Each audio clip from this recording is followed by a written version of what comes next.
Misal,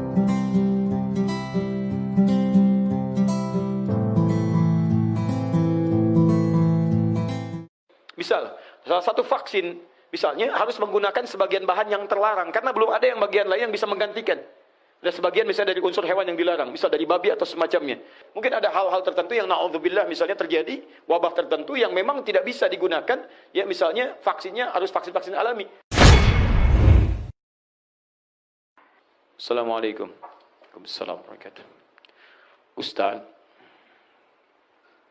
titik 4, jadi saya diam dulu.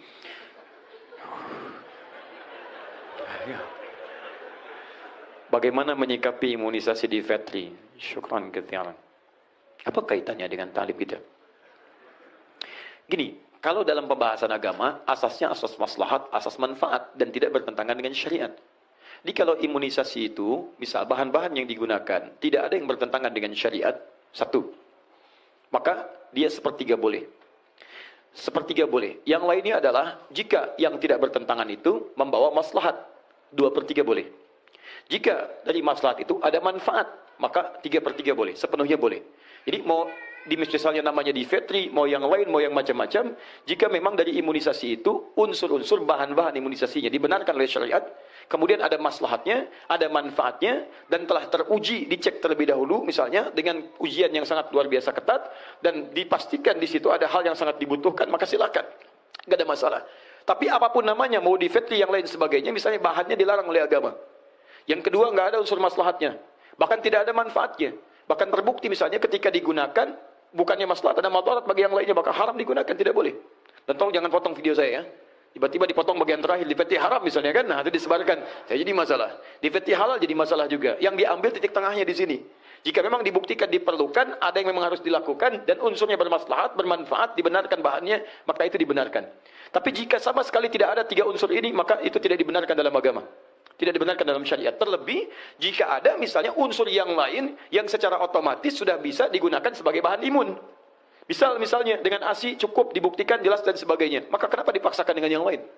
Kecuali ada kejadian khusus yang memang antibiotiknya harus itu. Ya, penawarnya harus itu, tidak ada yang lain. Ya, maka dalam kondisi ini pun, bahkan dalam bab darurat, itu boleh sebagian diambil. Misal, salah satu vaksin, misalnya harus menggunakan sebagian bahan yang terlarang, karena belum ada yang bagian lain yang bisa menggantikan. Ada sebagian misalnya dari unsur hewan yang dilarang, misal dari babi atau semacamnya. Selama belum ada yang lain, dan itu memang sangat dibutuhkan, boleh diambil sebagiannya. Tapi dengan catatan mesti mencari bahan-bahan yang senafas dengan itu. Maksud senafas itu yang solusinya sama, tapi menggunakan unsur yang halal. Paham ya? Allah Ta'ala alam bissawab.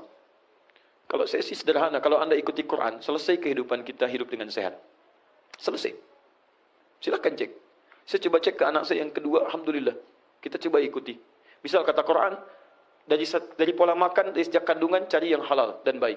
Quran surah kedua ayat 168. Ya ayuhan nasu kulu mimma fil ardi halalan thayyibah. Cari yang halal, cari yang baik. Rezekinya dengan yang halal, kualitasnya yang baik untuk sehat, untuk tubuh anak. Konsultasi, ini yang bagus, makan, pun makan, bismillah, makan. Cari dengan cara yang halal. Begitu dilahirkan, turun Quran surah kedua ayat 233. Wal waludatu yurdina auladahunna. Para ibu itu jangan banyak diganggu supaya capek. Berikan dia kesempatan, support dengan baik supaya fokus memberikan ASI. ASI maksimalkan. ASI. Alhamdulillah. Jaga kesehatannya. Jauhkan dari hal-hal yang buruk. Muncul ayat-ayat yang lainnya. Kemudian kita konsisten mengikuti itu. Demi Allah saya katakan. Sampai hari ini alhamdulillah. Anak saya yang kedua, sampai hari ini, dia tidak pernah dia mendapati imunisasi macam-macam, ASI-nya maksimal, dia aktif, cukup baik, cukup sehat, dan tidak ada riwayat penyakit yang serius padanya.